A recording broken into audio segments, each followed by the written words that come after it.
start celebrating the weekend. Mm-hmm. Yeah. And studying for our Bio 112 exam that's coming up on Monday. So those You're giving them an exam on Monday? Yeah. I'll have this long, relaxing weekend to prepare. Mm. So while you're relaxing this weekend, study for your test and think about your job after you graduate. But relax. Well, Greg, it's 4 o'clock, so Mm-hmm. I'm going to turn you over to start the emceeing of today's events. All right. So this is recording? Yes. Okay. So thank you for attending. So today, as you can see from our schedule, this is the third Careers in Biomedical Sciences presentation or webinar. My name is Greg Coloris. I'm a microbiologist, and I advise in pre-vet primarily. So I'm one of the pre-vet advisors, but we know a little bit about a lot of the different ones. If you have questions, whether you're one of our students or just interested in certain areas, feel free to ask questions. So as we mentioned, this is being recorded. So that if you have friends that wanted to attend that weren't able to, this will be available for them to listen to. Okay, so what we're going to start off with for today is we're going to look at, the first thing we want to do is just give you an introduction to some, just a handful of recent CMU alums and what they're doing and their paths in these areas. And so if we look at the first one, Jennifer Worsney, so she was what we would call our pre-professional path, where she was a biomedical sciences major.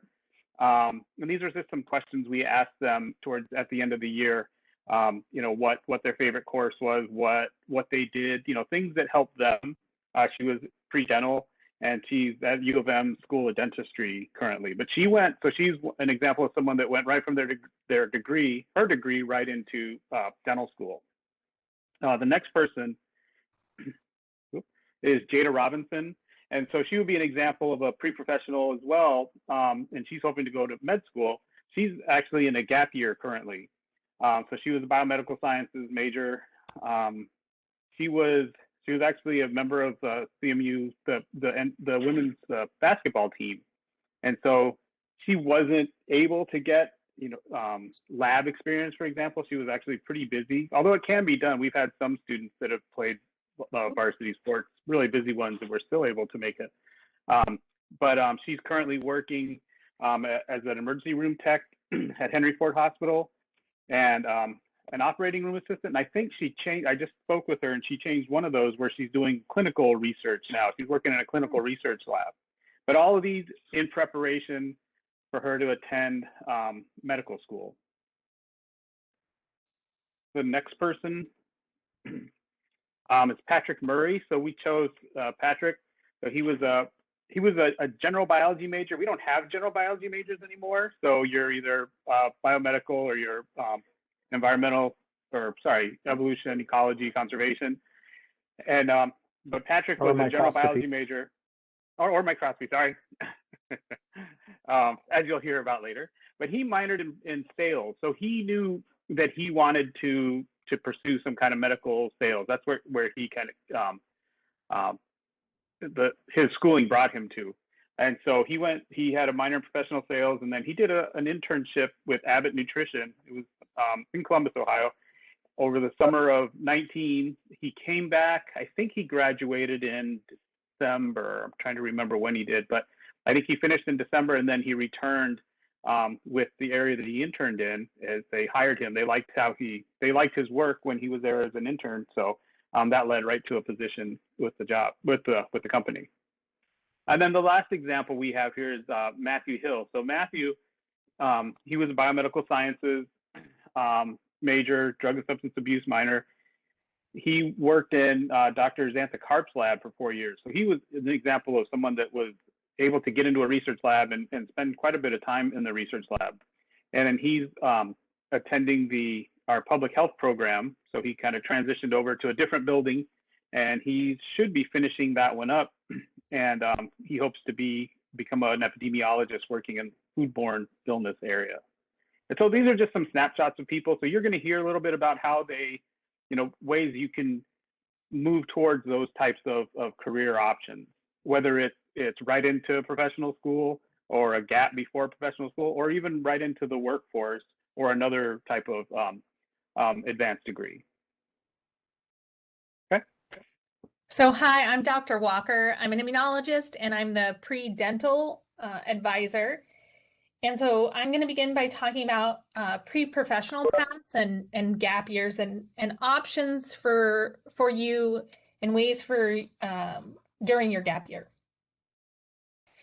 So dental school is one of the many pre-professional programs that you can apply to. And in general, I see here. In general, here are some program requirements. So you need to have some program prereqs. You need to have a strong GPA, letters of recommendation from faculty, a personal statement, strong test scores, whether that's the MCAT or the DAT, and then you need to have some kind of other experience. This could be shadowing experiences or volunteer hours. This could be research or internships. And so if you are considering one of these pathways, you should schedule an appointment with the pre-health professions advisor at the CSE Student Success Center. You should talk to your biology advisor, and you should certainly consider joining an SRO, so a student organization in one of these groups. So many of you already kind of know about that pre-professional track. Many people who go on to professional school take a gap year. And so according to a 2019 study by the American or the Association of American Medical Colleges, or AAMC, their survey showed that 44% of students who enrolled in medical school took 1 to 2 gap years. And I was looking around at other websites and I saw institutions were reporting numbers around anywhere from 50 to 70% of their students are taking a gap year. So how can you use your gap year? And so the American Dental Association suggests that what you want to do during your gap year is make yourself a better applicant and future health professional. And so you want to think about ways in which you can make yourself a better person overall. And you want to be thinking ahead about how you're going to explain that gap year on your applications. And then another piece of advice is looking at what are your personal goals, and then what are the opportunities to meet those goals. And so that's how you need to plan for your gap year and then spend your gap year. And so if you are planning on attending a pre-professional school, also be considering what you're going to be doing during a gap year. And so start planning and thinking about this as an option. So what can you do during a gap year? So you can go right into the workforce. And so you can gain career experience and learn new skills. And in particular, you can work in clinical settings. And so jobs include things like a CNA or a phlebotomist, a medical technologist. And many of these jobs require completing some certification program. And these programs exist across this state of Michigan. And they usually cost a little bit of money.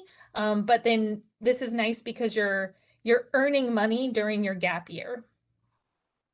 If money isn't a big issue, you can also spend your gap year traveling or doing volunteer/service learning opportunities.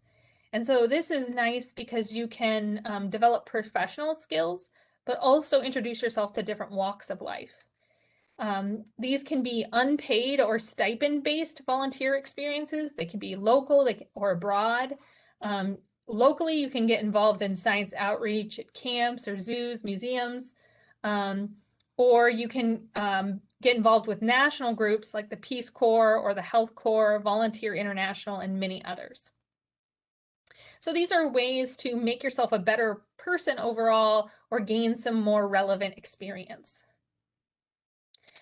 If you need to improve your academic record, then these next two options are something that you may want to consider.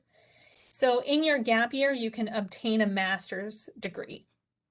These programs typically last 1 to 2 years and are advantageous if you need to improve your academic record. The deadlines to apply for master's programs are anywhere between late fall and mid-February. It used to be that you had to take the GRE to apply to master's programs, but many of the programs are dropping this requirement. So there's usually just a personal statement and some letters of recommendation. You can get a master's degree in biology, public health, neuroscience, health science, science administration, nutrition, statistics. The CMU biology program has several master's programs. One of them is a course-based program. It's called the Plan B program, and it's 36 credits, and it has a research project associated with it. We've had this program at CMU for a little while, but many students don't know about it. And so if you're interested in pursuing this master's degree at CMU, you can contact me, Dr. Steinhilb, or Dr. Gorsuch to learn more about it. You can also enroll in a post-bac program. These are often one-year programs designed to help you get into medical school or graduate school, and they're often referred to as record enhancement programs. And a database of all of these programs can be found at AAMC, and so you can visit this website here. In general, the advice is if the master's program and the post-bac program cost about the same, then getting a master's degree would be preferential because you have a degree at the end of that time. Okay, I'll turn it over to Eric. Dr. Linton.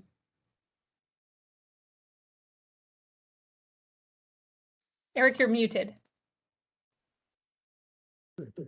Sorry, I didn't know I ended up muted there. So I'm Dr. Eric Linton. I work on phycology, that's algae, and bioinformatics, and I teach in the microscopy program here. So I'm going to talk a little about the long-term career opportunities and a little bit of biomedical. It's a little bit off my field, but Dr. Walker put together a very good slide here. So when you get your BS degree, what are you going to do? I got my BS degree. What can I do with this? There are several options you can go to.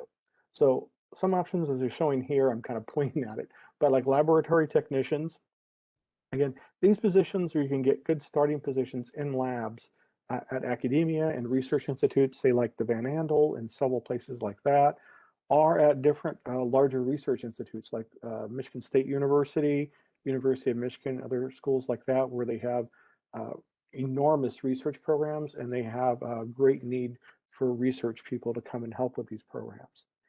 Clinics and hospitals are also a good area. The clinics and hospitals that have research components, you can get in there, or they just sometimes need people to have skills like microbiology skills to work in their labs, just processing plates and doing stuff. If you took Dr. Alm's medical microbiology class, you would have all the basic tools you would need to work in a lab to start with and doing that. That's the way that course is designed to help you in that area. Also, again, government positions, a lot of things like that. You can work with, like I said, biodefense and a few other places like this, where they're looking for people who maybe don't have advanced degrees, but have general biological knowledge, can help with things. I know a lot of students I went with and got my BS with and masters went into positions like this when I was going to school. Again, lab managers, quality control, medical device sales, as we mentioned earlier.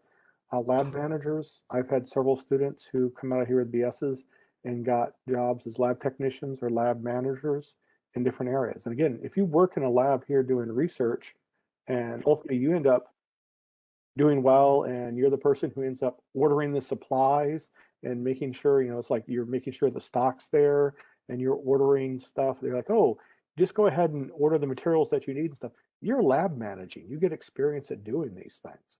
So you know what needs to be done. So that's where you would kind of want to move up. So it may seem like, oh crap, I have to order supplies. That's good to know how to do because that means you're managing the lab. Somebody trusts you with buying the supplies, doing inventory. That keeps the labs going. That's actually a very important position. Next one.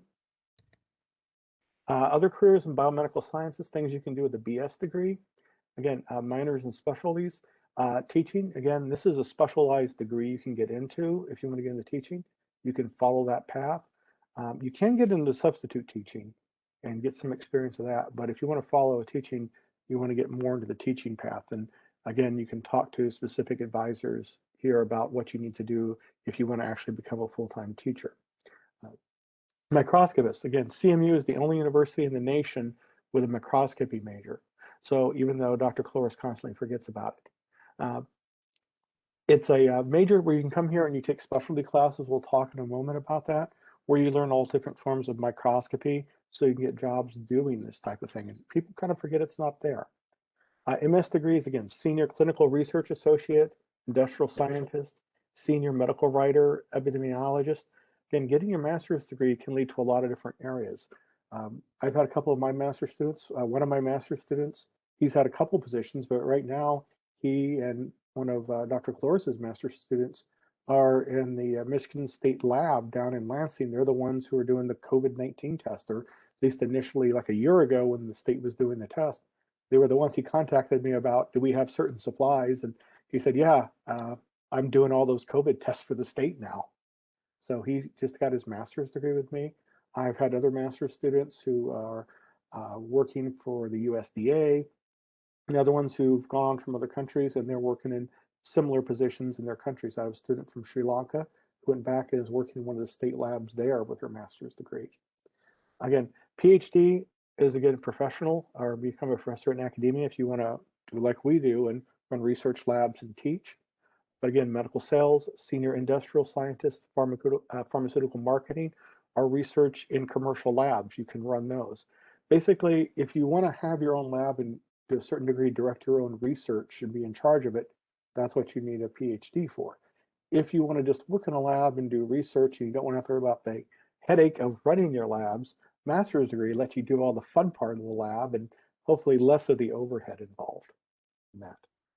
And again, if you have any questions about this, just pop in and say, wait a minute, I'm not clear on this. Again, if you want to get more specific, talk to your biology advisor. We'll show you that at the end where you can find out who your specific biology advisor would be. Career Services is really good. Again, go back to our first talk by Eric. I'm trying to remember his last name. Davis, because I see Eric, you're thinking of me, where he gave a really good talk of what they can do.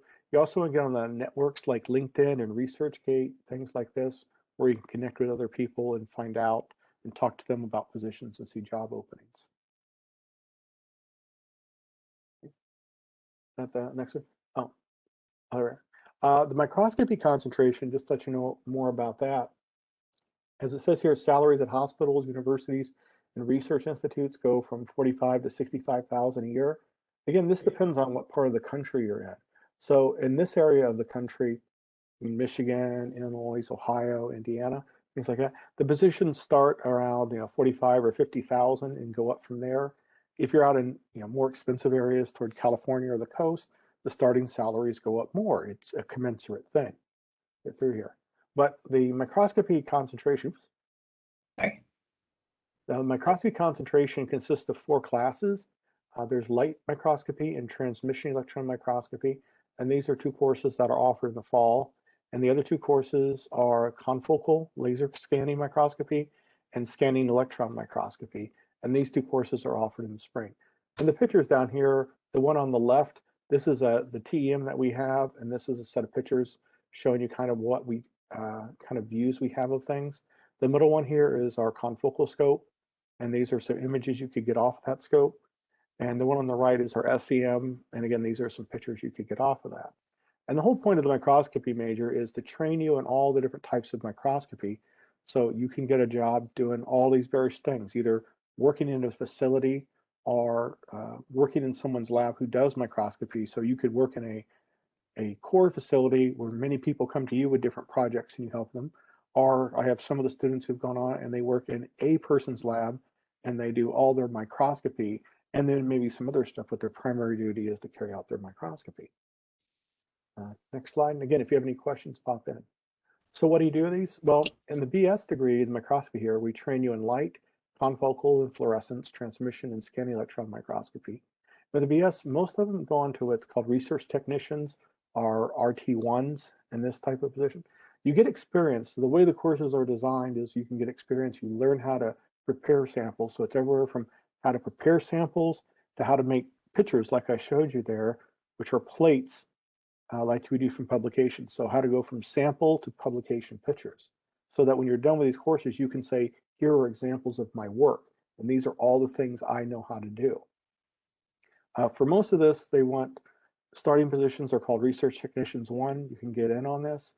And after some experience, you can move up to higher levels. Usually many places have a probationary period. Later on, if you want more, you can get master's degree or get experience. So once you've either gone on and got a higher degree, or you stay with that long enough, you gain experience, you can move up in what they usually call technician 2. Some get technician 3, they move up. And you can move up to possibly lab or core facilities managers. A couple of students I had graduate 3 years ago, he runs one of the cores down at the University of Toledo Medical School. And one of the other ones I had graduate last year, she took over as the microscopist and lab technician for one of the researchers at the University of Michigan. His former lab manager was a student from the microscopy program who stayed there for 3 or 4 years. I can't remember which now. And she did the research, but got her master's degree in immunology while she was working in his lab, and has moved on to another position. And he contacted us and said, hey, she was great. Do you have someone else? And we had a couple people apply, and we have one of our students filling that in. Other places, again, field specialist, technical and application sales. Some people move on to sales, and not just microscopy. When I was getting my doctoral degree, there was another student at a different lab. I knew her from meetings, from algal meetings. And then I saw her, like, I'm graduating, great. And then the next year I saw her at a meeting, and I saw, you graduated? She goes, yeah, now I'm working for Carolina Biological. So she got her PhD, and she was their algal specialist. So if you had trouble with algae, because she had done a lot of culturing, if you had working with algae, she would advise you on help with your research. So companies like that hire people with MS degrees and PhD degrees to be their connection, because you've had research in the lab and you can work with them. And it's a lot easier talking and discussing, trying to get projects to work with someone who's actually worked in the lab and done research than someone who's like, I read the manual on how this works. That's all I can tell you. It's like, no, I've done this. I've troubleshooted. So a lot of times you can get careers in places like that because you have that connection to research. Continue next one, please. Just as Mallory, Dr. Walker mentioned earlier for certifications, for microscopy, there are a couple types of certifications you can get. Again, these are important, again, determining job classification, salary, and potential advancement. Now, not every place requires this, but some places do, or they say it would be nice to have it. So this first one is offered by Microscopy Society of America, and it's the certified electron microscopist position, and this will take you to it. And basically, this certifies you as a transmission electron microscopist. And it's a written test, and you actually physically have to do all the electron microscopy stuff. You send it in, and it gets evaluated and graded, and then they send you back and say, if you pass, you're a certified microscopist. Not all, I am not certified, but a lot of people who work in industry get this way. We've had several students who have ended up getting certified, usually not directly out of the course. You need a couple of years of experience, or at least a few months, I should say, of experience at doing this. But all the students I've had who've finished the program, who've gone on to jobs and went for certification, within 6 to 8 months, they've had their certification because they get experience at that point. The same thing holds true, and this is a more important one down here, as the American Society for Clinical Pathology, and they have board certifications, and they all go through this one area, ASCP. So all these histological societies and pathology societies and all these light hospital societies, they may want to or require certification. It gives them certain things. They can say all of our people who work here are board certified. So there's two different types, a histotechnician and a histotechnologist. And again, these are, you take a written test and you actually have to perform tasks and send it back in, and it gets graded to see how good you are. It's a physical test in this. The histotechnician is the basic, and the histotechnologist is a little more. Again, they both require you to get some experience or take certain classes and gain experience. And you could read more about it here. The nice part about these certifications are they're not that expensive, at least not the MSA one is not. This one is a bit more expensive. But for most of the places, if they want you to have that and you start there during your probationary period, they'll pay for these tests because they want all their members to have it. So they'll pay for these things. So you don't have to do it yourself. And then even if you move on, once you're certified, you're certified. And if you're certified, that gets you to a higher level of pay. And that can be helpful when you're moving on, if you're moving on or moving up in it, to have these types of certifications. You can do it on your own, but it's better to kind of get in someplace. Again, they'll usually give you the time and the money to actually do these tests. Next one, please. As I alluded to, some of our microscopy grads are doing, a couple of them when we have up in biodefense, they work for the Department of Homeland Security. This was back during the anthrax scare, and they needed somebody to do SEM, and one of our students applied to it and got the position. And since he got the position, we don't know what he does because he can't tell us. Because every time I talk to him, and his brother went through the microscopy program here too. And I said, so what does Brian do in this thing? And he goes, I don't know, he can't tell us. I said, seriously? He goes, yeah, he just says, I'm doing biodefense, and that's all I can say.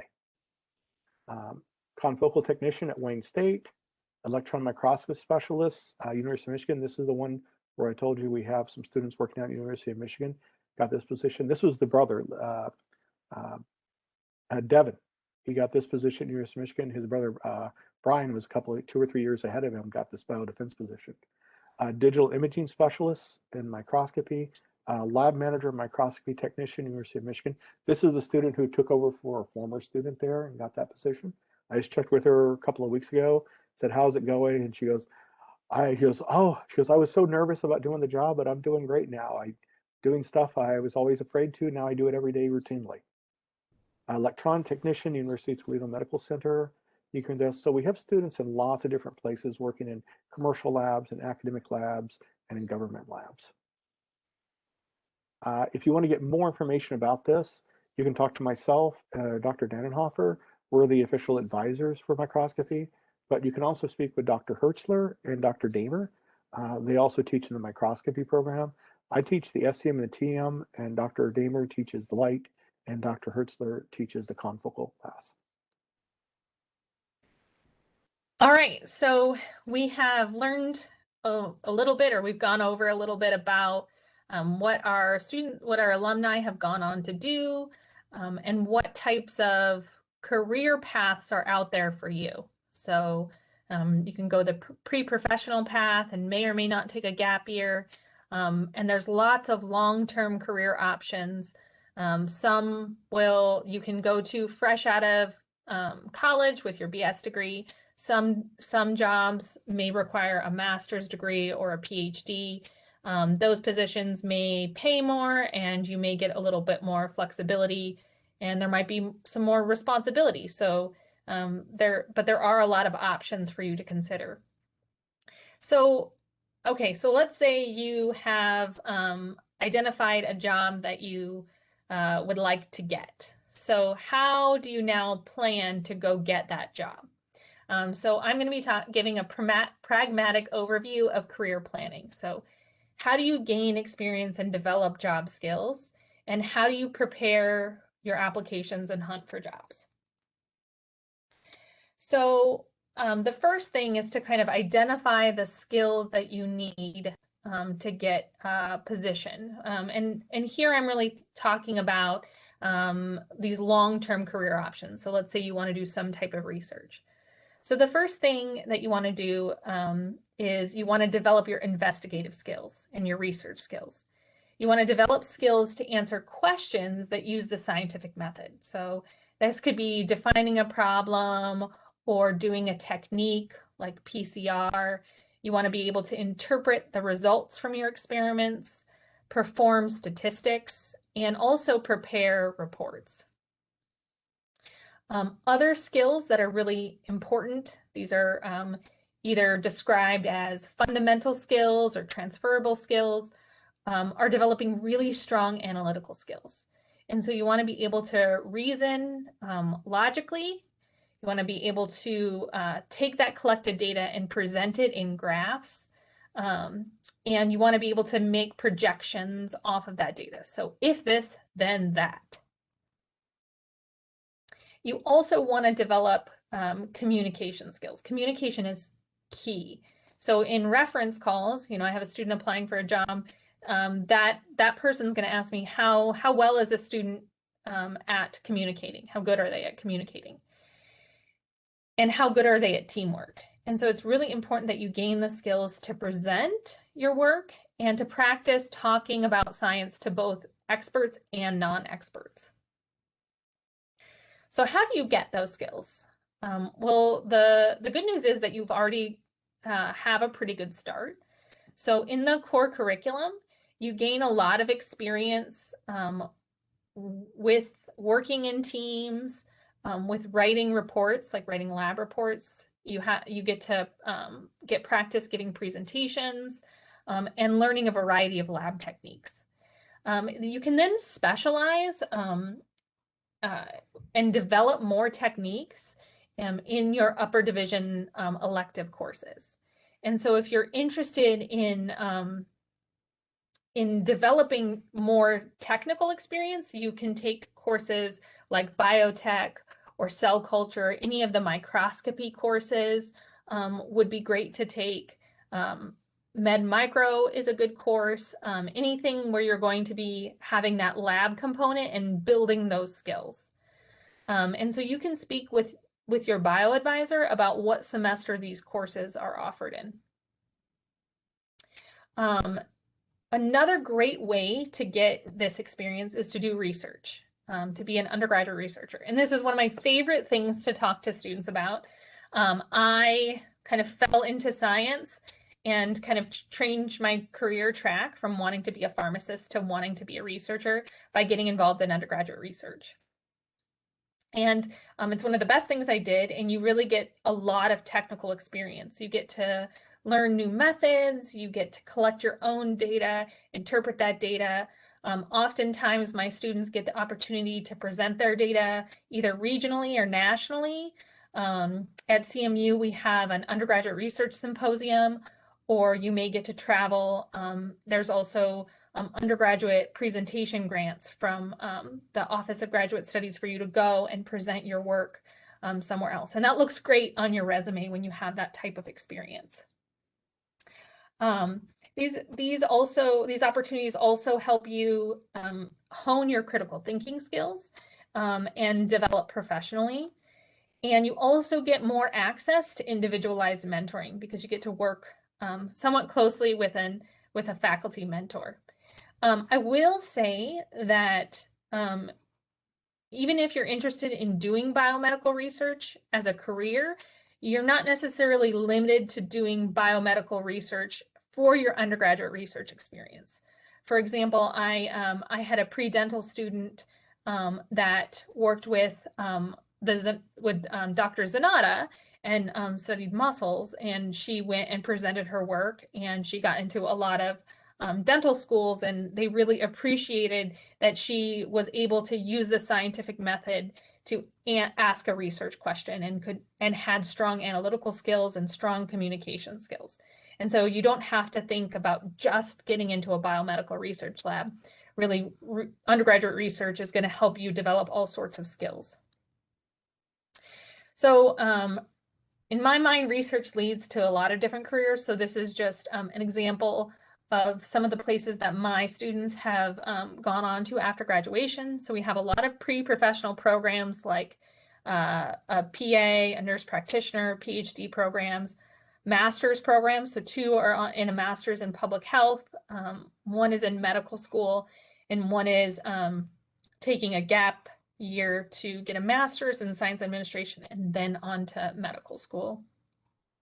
And then I've had students also just go straight into the workforce. So I've had 2 students become microscopists. 1 is now an epidemiologist, and 1 is a clinical technician in the Detroit area. So, and they were able to get these jobs right away with their right out of graduation with a little bit of research experience.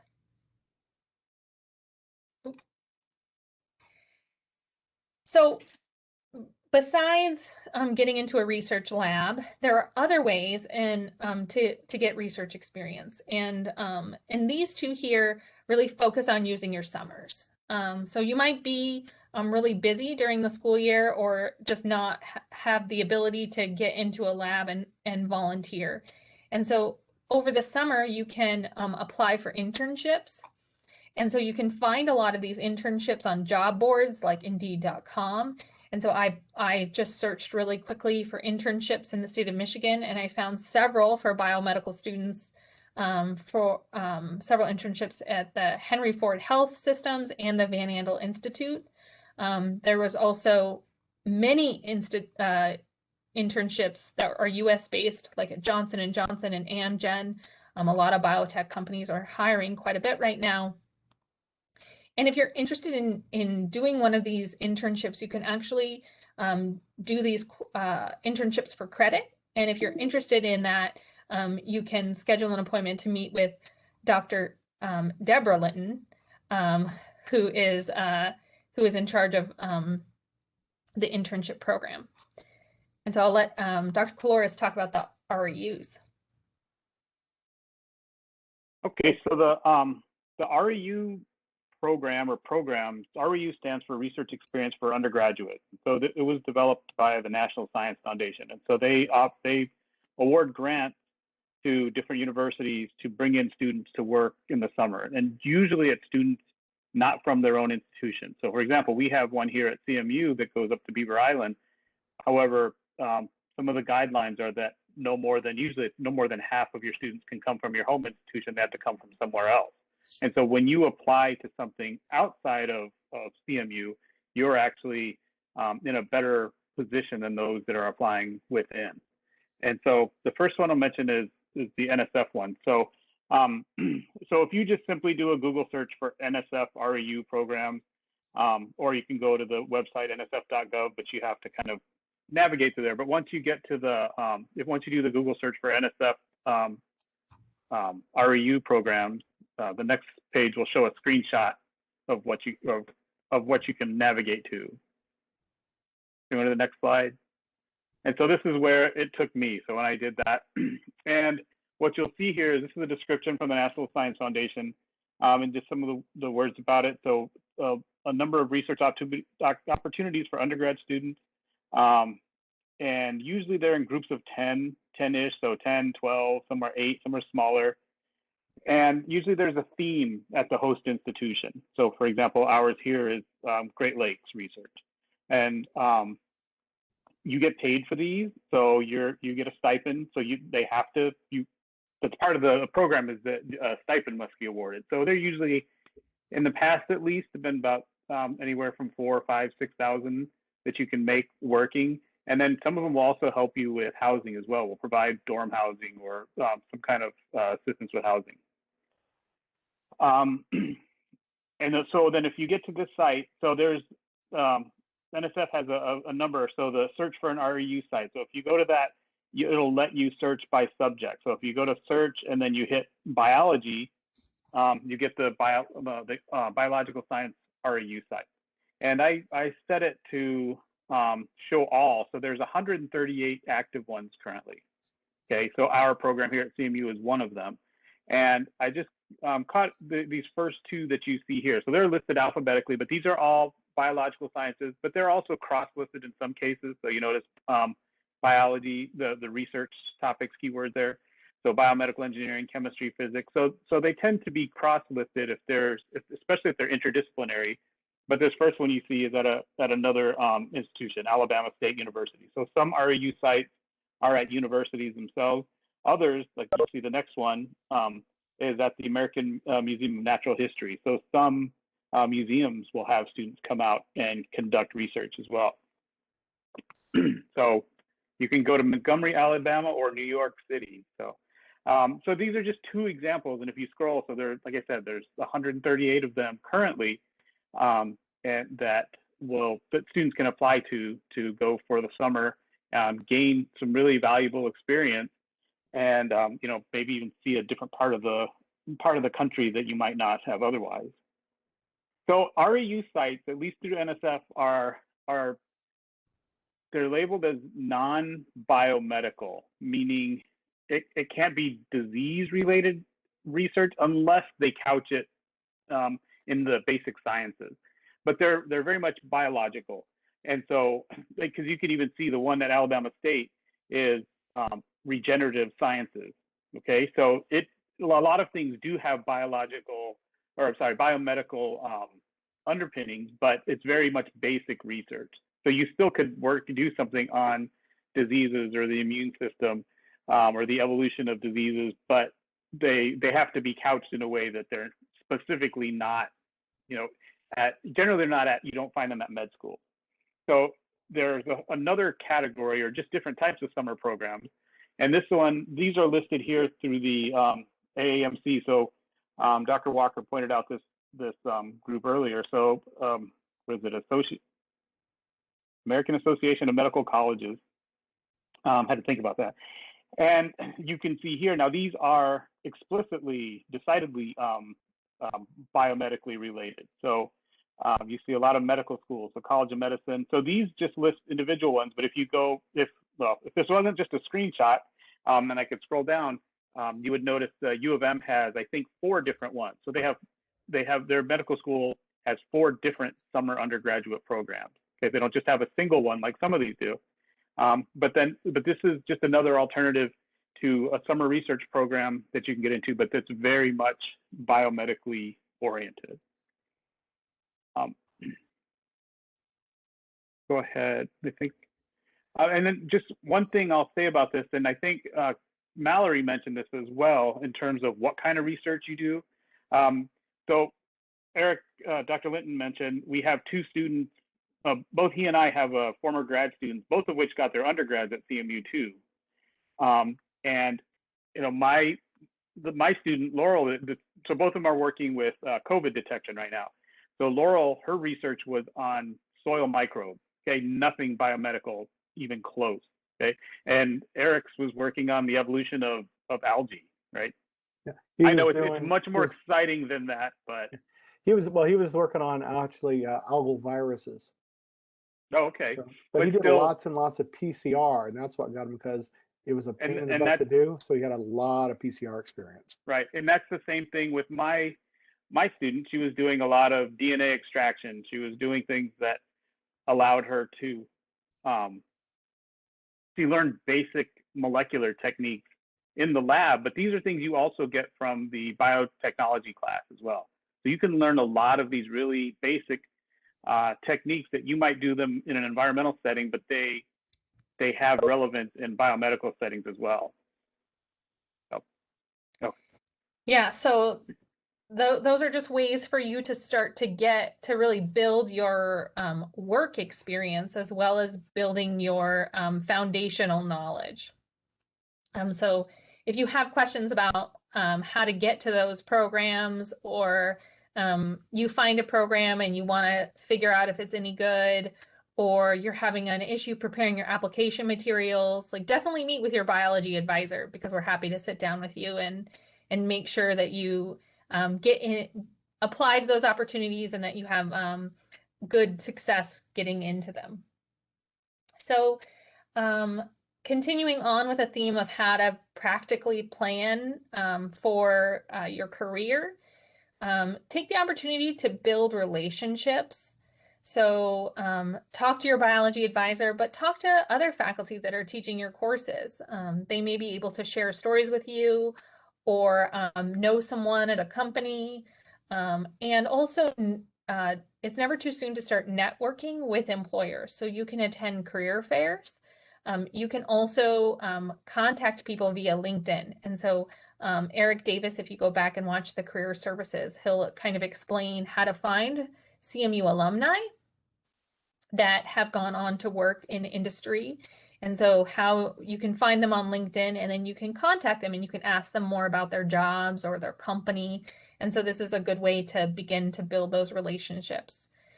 You can also, it's never too soon to start looking at job sites and seeing what kind of jobs are out there. And you can see what those jobs are looking for.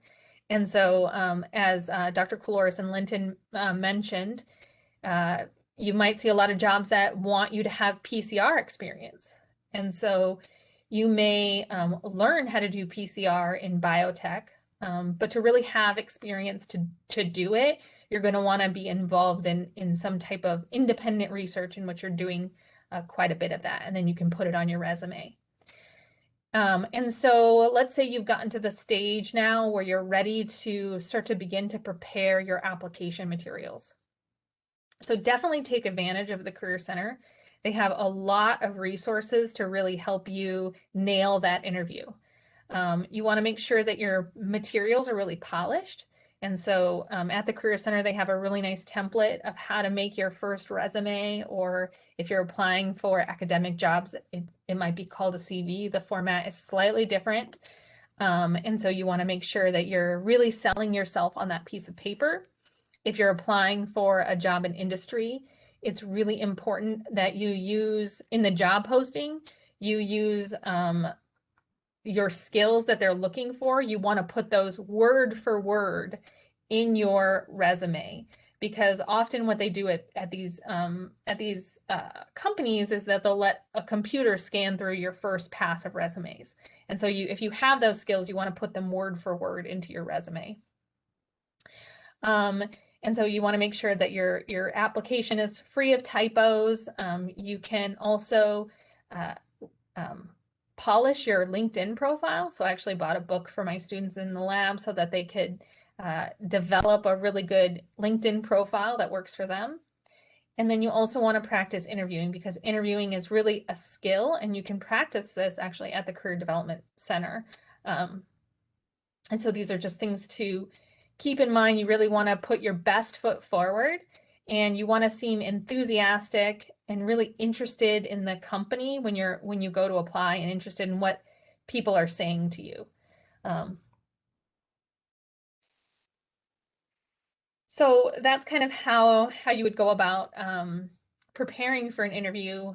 Just a little bit more on where to look for jobs. So I kind of talked about some job boards.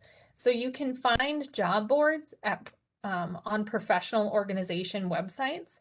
So here's one that Dr. Linton sent. This is the Microscopy Association of America, and they have a really nice list by category where you can click on, let's say, microbiologist, and you can see all the microbiology positions.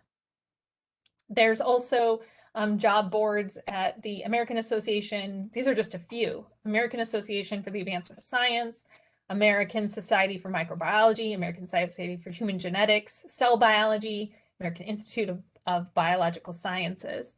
And so these are great places to look for job boards. Sometimes you have to be a member of these professional organizations, but if you have something that you're really interested in, let's say it's cell biology, a lot of the organizations have student memberships that are really quite affordable. So you can look at, again, at professional organizations. You can also look for government jobs at usa.gov, and you can just search biology. So I did this the other day, and I found quite a bit of jobs that were related to biomedical research. And so they were at the VA for medical technologists, or at the Agricultural Research Institute was looking for a molecular biologist. So these were just the top 3 that were on this page that I took screen captures on, but there were many, many more.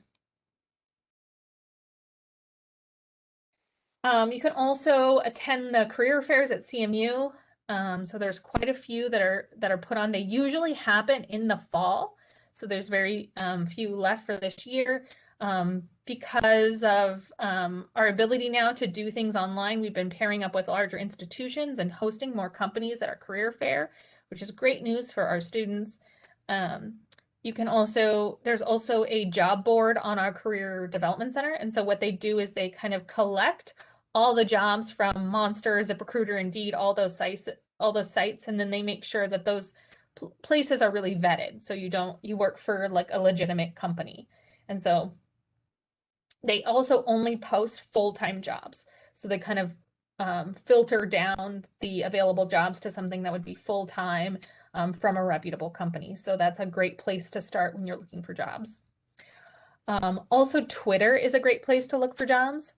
More and more people are kind of advertising on Twitter.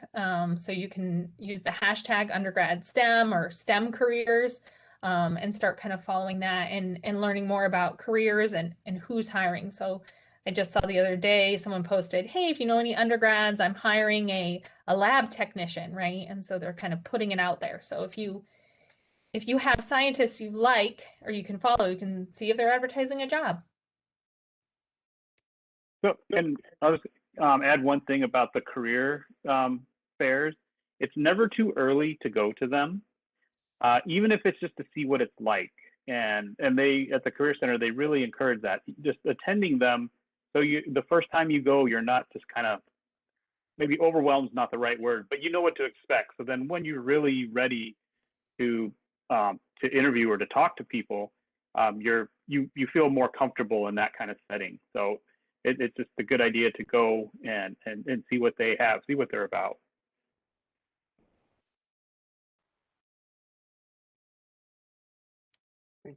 So this last bit is finding your advisor.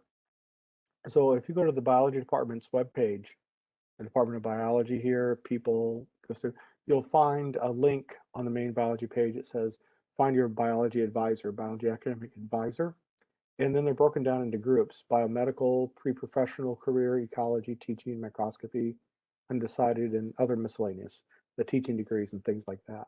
So if you just click on it, it drops down and it tells you who it is. So like biomedical, if you click on it, it drops down. I'm gesturing here. It drops down and has a bunch of, and it says, here's people for other specialties. You know, so-and-so will cover this specialty, like dental or vet.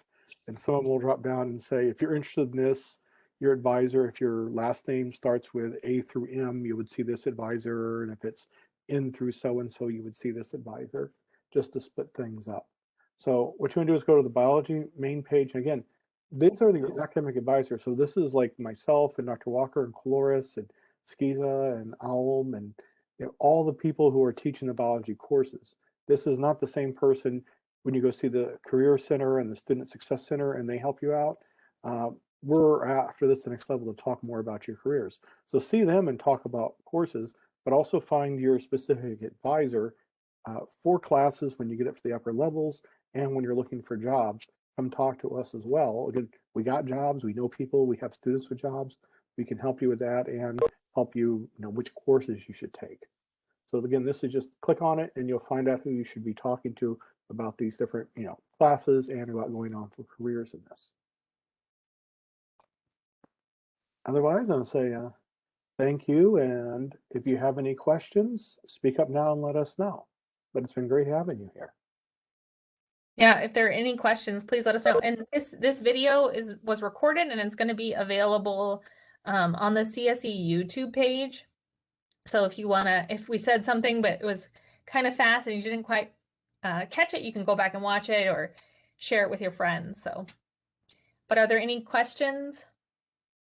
So there was a question posted in the chat. Oh, great. So Alex, when's it appropriate to ask a faculty member for a letter of rec? So how do you stick out so enough? So you made enough of an impression without doing something like a research project under that. So that's a good question. It's a great question.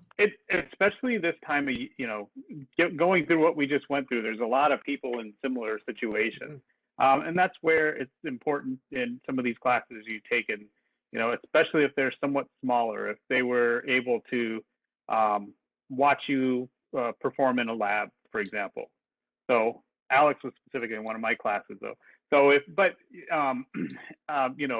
if it's in a microbiology lab where I'm able to observe you work as a group and also, comment on your skills and then just about your own interest in the area. So as you've taken more and more smaller courses, I think that's the time. And you always just want to go into it and ask, instead of just, hey, can you write me a letter? You want to say, do you think you'd be able to write me an effective letter? That type of request. And that goes, and most of us will be honest. If you were one person in a 200 student class, it can be difficult to stick out. That's just the nature of a much larger classes. But if it's something in a smaller class, or especially, you keep mentioning biotechnology, but that's a really good class where you can go and learn some really specific techniques, and a faculty member would have an opportunity to see you perform. And a lot of what a lot of jobs will ask for, can this person work in teams? Can they work in groups really well? So I'll ask my TAs many times, even in the larger classes, about how this person worked, how they performed as part of a group, and be able to say something about that as well.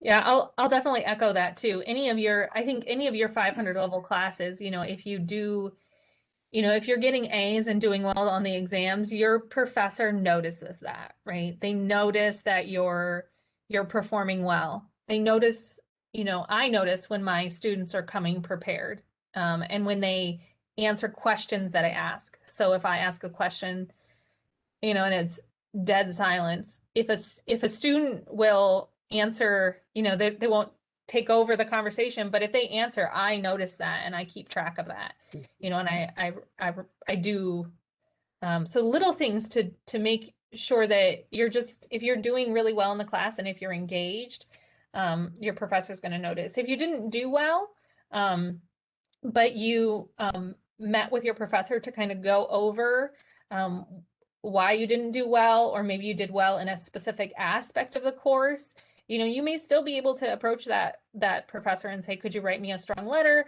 I didn't get necessarily the grade that I had hoped to get, but I worked really well. I worked really hard in this class and I learned a lot. And would you be able to write me a good letter? And sometimes those are some of the best letters, kind of providing your character reference to people who are just looking at scores and numbers and saying, look, this number doesn't really reflect how well they did in my class, or what a terrific student they are, or leader, or, and so on. So, but that's why I think that's a great question. Yeah, same thing for classes I teach. The higher levels, the microscopies are 500. They're smaller classes, so you really get to know them. You can see how they come in, watching, are they on time for class? Do they turn assignments in on time? These things all reflect back. Whenever I write letters or do interviews, like this person's applied for this job, can you do an interview? First questions are usually, how reliable are they? Do they get their work done on time? What's the quality of their work? Do they work well with others? How do they get along with other people in there?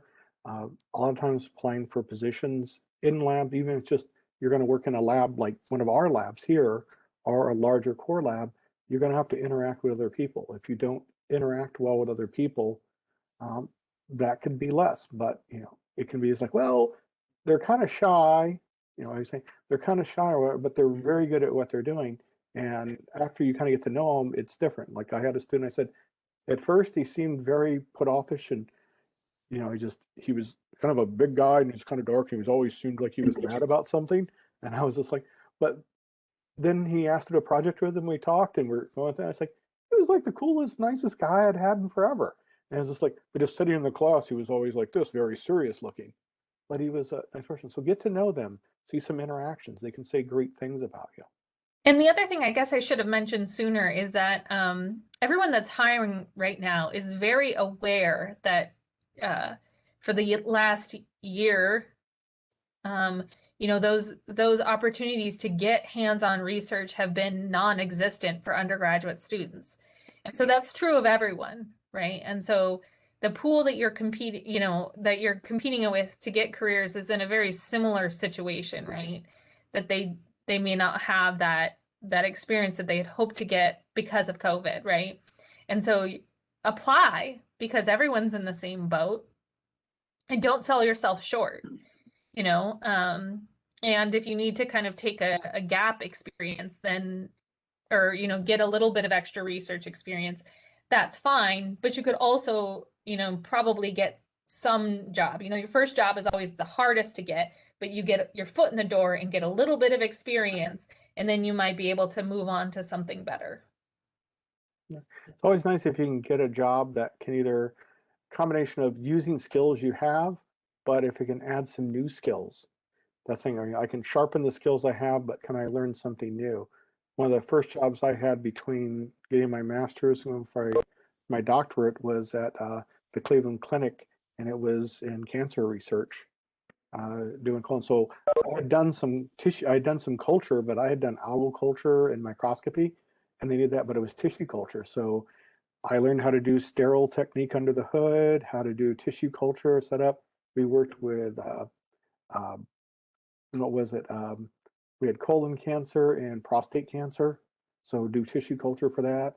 I had to go down and learn how to work with nude mice and work with them so you don't kill them because they have no immune system. So it was a whole bunch of skills that were just different, and they were great. And I also learned this is really cool, but I don't think I want to do this for my research. But I learned a whole bunch of stuff I didn't know how to do before. So it's really helpful when people talk about doing stuff like, oh, I know how that works. Yeah, I'm glad you mentioned that nude mice are just mice lacking an immune system. And Hey, the you nude get us in part's trouble, just, Eric. yeah, the nude part is just the happenstance. I said, well, why? They're like, they have no immune system. I said, and why are they nude? They have no hair. And they're like, oh, it's just whatever genetic defect caused them to have no immune system, just also has them have no hair. They said, which makes it really easy to keep them separated. I'm like, okay. Just so you know, they're very mean compared to other mice for some reason. Probably because they're cold all the time. Yeah. Any more questions from anyone? Definitely feel free to reach out. We're the Student Relations Committee, so this is definitely feel free to reach out to us if there's any more content that you think you want to hear about in the future. I mean, you may not be around for it depending on what year you're in, but we definitely want to continue to build these career webinars, so getting any feedback is helpful. And also, if you're not sure, we mentioned the areas we advise in, so dental, veterinary, microscopy. If those aren't areas that you're interested in and aren't sure who you should talk to, you can always reach out to one of us and we can help guide you towards where you should go, where you can direct your questions to someone that will, we'll be able to answer a lot of questions, but sometimes somebody in your area of interest will be able to give you the best advice. So if there are no more questions, well, thank you for your time. Have a great, nice weekend and a restful wellness day. Yeah, thank you for coming. Good night.